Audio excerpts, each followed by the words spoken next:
I'm Barb Moyer from St. Joe's Medical Center. Welcome to Medical Connections. My guest on the show today is Cindy Griffiths.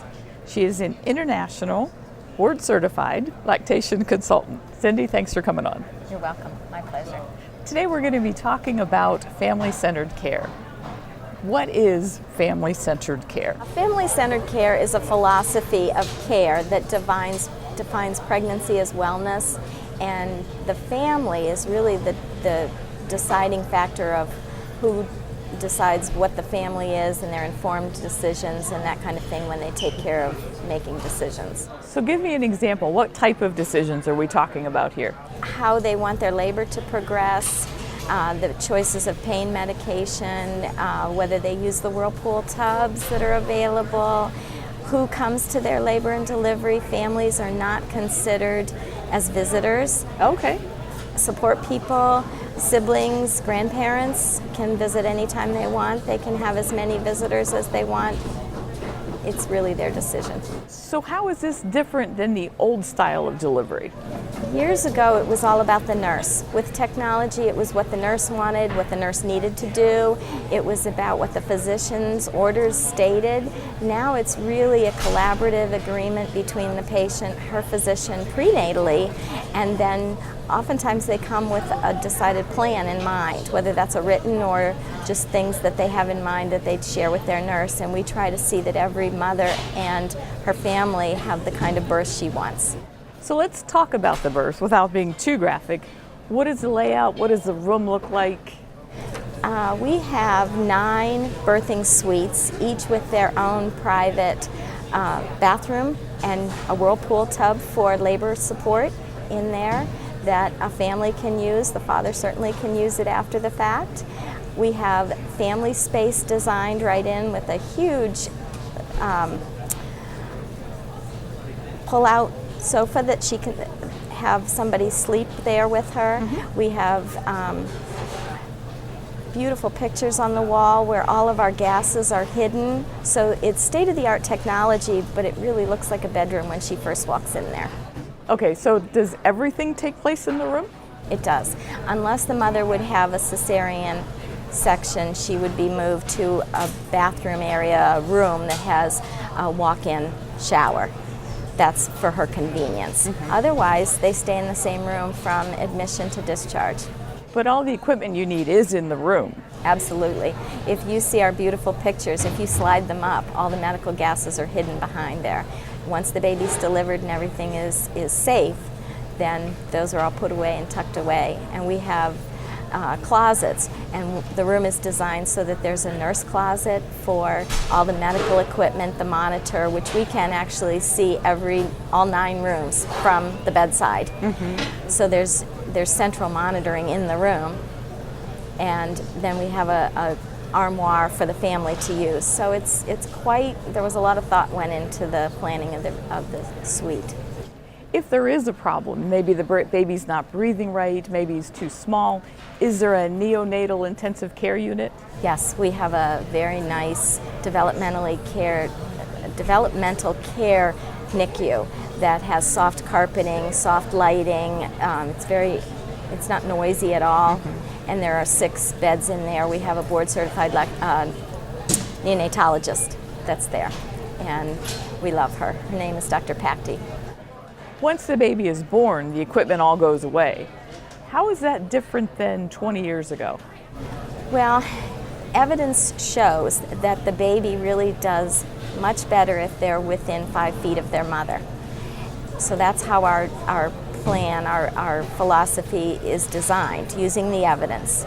And for instance, we have a study that shows that moms get an actual hour and a half additional sleep even though the baby's in the room. The nurse takes care of mom and baby together, so they're considered couplet care. And so if I was the nurse, I would have you and your baby take care of you. I would know both of your needs, and teaching is facilitated that way. Breastfeeding is better. The outcomes are better. The baby isn't taken away from us or taken away from the mother. We have an excellent security system, although the best security is the mother herself. So I think it's focused on the holistic aspects. So not only the mother's physical needs are met, but her emotional, her spiritual, all of those needs are met right in the same room. So how is this different than rooming in? The mother isn't taking care of the baby.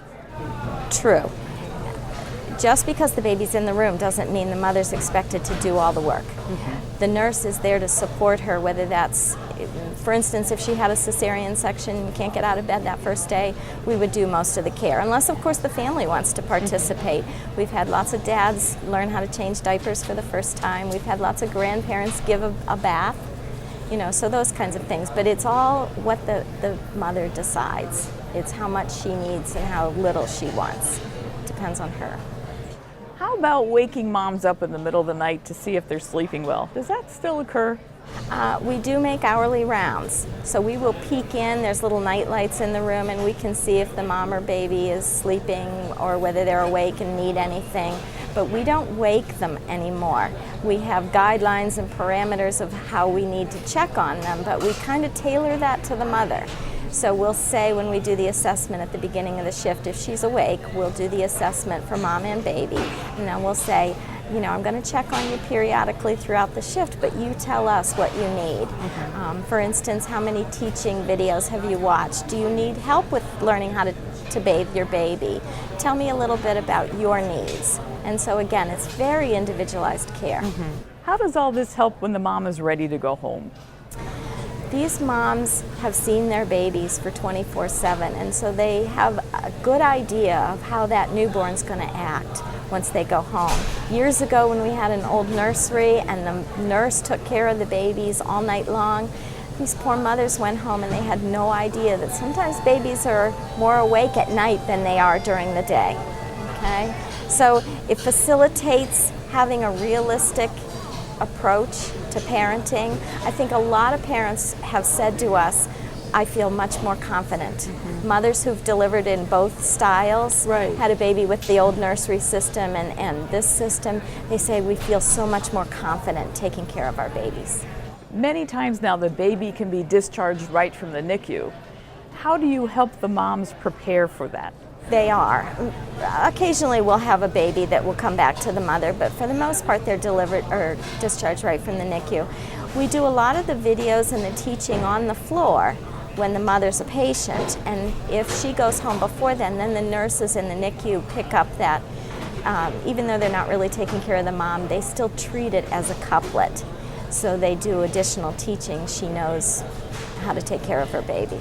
And I understand you have a room in the NICU that 24, if the mom and the baby are going to be discharged together, Yes. the mother can take care of the baby under the eye of the nurse. Absolutely. We have two options. There's a bed in room 6 that she can stay in there if the baby needs to be monitored 24/7. If they're going home on a monitor, they'll have the mother sleep there. If the baby doesn't need monitored, they'll actually have the mother stay across the hall in a little suite we have specifically for those babies. And then that nurse would go out and check on them throughout the day and evening and night just to make sure that the mother feels confident taking her baby home.